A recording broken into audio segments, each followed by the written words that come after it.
नमस्कार, मैं मोहम्मद आसिफ और आप देख रहे हैं SPN 9 न्यूज़। दिल्ली की सियासत में फिर से एक बार दर्शकों भूचाल मच गया, जहां एक तरफ आम आदमी पार्टी ये कह रही थी कि भाई हमने MCD जीत लिया है तो मेयर भी तो हमारा ही होगा।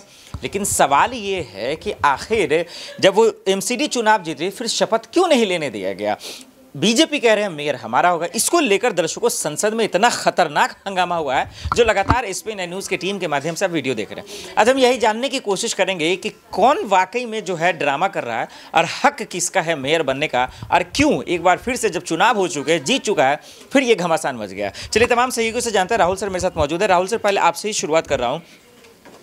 ये जो अचानक से दिल्ली के MCD मेयर को लेकर भूचाल मचा है, कौन सही है, कौन गलत है और किस पार्टी का मेयर बनेगा? देखिए, अगर सही और गलत की बात करें तो आम आदमी पार्टी ठीक है भाई। दिल्ली MCD चुनाव के जो नतीजे आए उसमें हमने देखा कि आम आदमी पार्टी के 130 पार्षद जीते।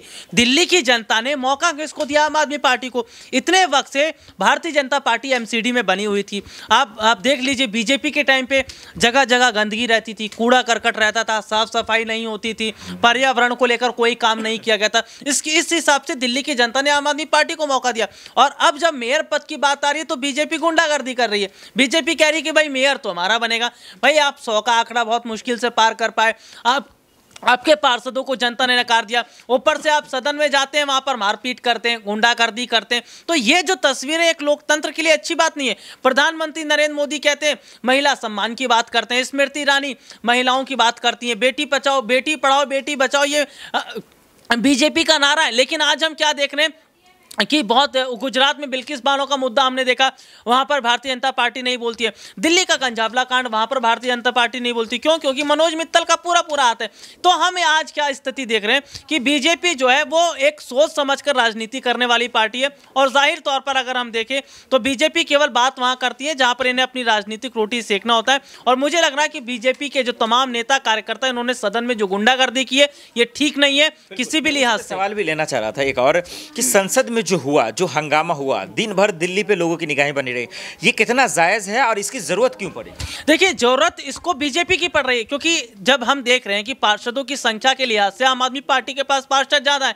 भाई जिसका पार्षद ज्यादा रहेगा मेयर तो उसी का बनेगा। लेकिन हम क्या देख रहे हैं कि बीजेपी जानबूझकर अपना मेयर बनाने की कोशिश कर रही है, क्योंकि वो ये बात जानती है दिल्ली जो है वो पूरा जो है केंद्र शासित प्रदेश है और दिल्ली ही मेन है। और दिल्ली से ही अगर इनका सफाया हो जाएगा तो अन्य राज्यों में सरकार रहे ना रहे इसके कोई मायने नहीं रखते। और 2024 में लोकसभा के चुनाव भी है। देखिए, जिस तरह से हमने दिल्ली विधानसभा चुनाव के वक्त में देखा, वहां पर जनता ने भाजपा को नकार दिया, दिल्ली MCD में नकार दिया। तो आज कहीं ना कहीं बीजेपी जिस तरीके से दिल्ली से धीरे धीरे सफाया होती नजर आ रही है, ये तमाम जो बातें ये मोदी शाह तमाम बड़े नेताओं को परेशान कर रही है। अब देखना आगे होगा कि क्या मेयर जो है वो आम आदमी पार्टी का ही बना रहेगा। देखिए, मैं छोटी सी बात ये भी कहना चाहूंगा कि मेयर अगर बीजेपी का बनेगा तो वो काम नहीं करने देगा, क्योंकि भारतीय जनता पार्टी क्या चाहती है, ना काम करो ना काम करने दो। इनकी यही वाली पॉलिसी रही है। इनका मेयर रहेगा तो पार्षदों को फंड नहीं मिलेगा, फंड नहीं मिलेगा तो काम नहीं हो पाएगा। आम आदमी पार्टी का मेयर बनेगा तो फंड भी आएगा, पार्षद काम भी करेंगे। तो इस तरीके से बीजेपी जो है वो कहीं ना कहीं टांग अड़ाने वाला काम कर रही है और जनता भी इस चीज को देख रही है और जनता भी कह रही है कि बीजेपी जो कर रही है वो गलत है। बिल्कुल, चलिए बहुत बहुत शुक्रिया। यानी कि दिल्ली MCD चुनाव भी हो गए, नतीजे भी आ गए, लेकिन जो मामला और झंझट है वो अब तक मेयर को लेकर बरकरार है। आज उम्मीदें थी कि वोटिंग भी होगी, तमाम चीज़ें सामने आ जाएंगी, लेकिन संसद में इतना खतरनाक हंगामा हुआ जो आप तस्वीरें देख रहे हैं। लेकिन दर्शकों, इन सब के बीच में एक लड़ाई और हुई, जो अब हम ऋतिक से समझने की कोशिश कर रहे हैं।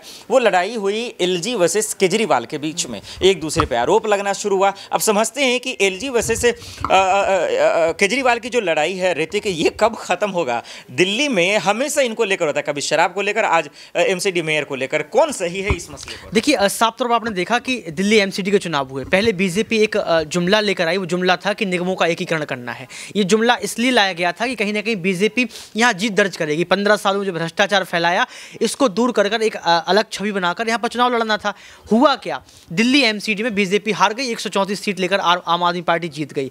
जहां मनोज तिवारी दावा कर रहे थे, रिंकिया के पापा जिन्हें कहा जाता है, वो बड़ा दावा कर रहे थे। वो ये कह रहे थे कुछ भी हो जाए, भले ही हमारे हैं, लेकिन हमारा मेयर बनेगा। और वही तस्वीर आज आपने देखी। आज यहाँ पर आपने देखा कि मुकेश सक्सेना जो LG हैं, आपने अरविंद केजरीवाल को देखा, तो वहाँ पर भी ये कहा जा रहा है कि आज LG राज्यपाल ही ऐसा कर रहा है। आज उन पर सवाल खड़े किए हैं तो LG चुप्पी तोड़ने को तैयार नहीं है। हैं। दूसरी बात आपने यहाँ पर देखी कि यहाँ 134 सीटें हैं, 134 सीट होने के बावजूद भी जब आम आदमी पार्टी के पार्षद पहुँचते हैं तो वहाँ उनके कपड़े फाड़ दिए जाते हैं।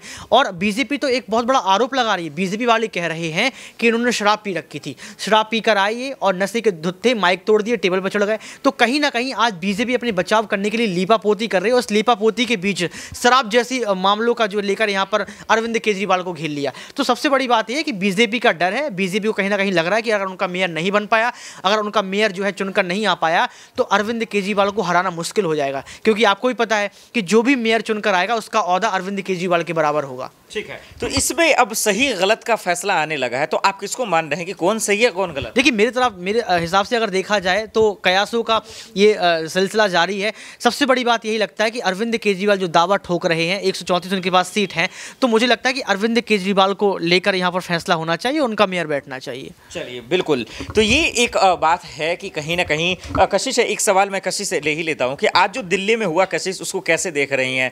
एक तरफ एमसीडी का चुनाव भी हो गया, नतीजे अगर अब मेयर को लेकर सियासी संग्राम शुरू हो गया, आज संसद में भी हंगामा, कैसे देख रही है? देखिए जो हुआ ये काफ़ी ज़्यादा गलत हुआ है, क्योंकि एक तरफ आप यहाँ पर बात करते हैं कि कानून व्यवस्था बनाए रखिए, दूसरी तरफ आप कहते हैं कि सरकार को ढंग से काम करने दीजिए, इस तरीके की बातें यहाँ पर करते हैं। और दूसरी तरफ आप दावा ठोक रहे हैं यहाँ पर, वो भी चलिए मान लीजिए कि ठीक है, लेकिन यहाँ पर जिस तरीके का हंगामा, क्योंकि यहाँ पर मारपीट करना संसद में और यहाँ पर कुर्सियाँ एक दूसरे पर फेंकना, मुझे नहीं लगता है किसी भी सरकार को शोभा देता है। तो यहाँ पर जिस तरीके से बीजेपी नेताओं ने जो हंगामा खड़ा कर दिया और ये दिखाने के लिए कि अरविंद केजरीवाल की सरकार ने सब किया, तो जनता बेवकूफ़ नहीं है, जनता समझ रही है, जनता सब देखती है। और यहाँ पर अगर मेयर कहीं ना कहीं आप देखिए कि अगर बीजेपी का मेयर बन जाता है 1% अगर माना जाए, तो आप देखिए कि काम ना तो यहाँ पर जो पार्षद है जो अच्छे खासे वोटों से जीते आम आदमी पार्टी के, वो ढंग से काम नहीं कर पाएंगे, जिसकी वजह से यही रहेगा कि हमारे पास पैसा नहीं आ रहा, हमारे पास बजट नहीं है, हम लोग काम नहीं कर पा रहे, नालियाँ ऐसी है, गलियाँ ऐसी, इस तरीके की बातें की जाएगी जो यहाँ पर बीजेपी लगातार कर रही थी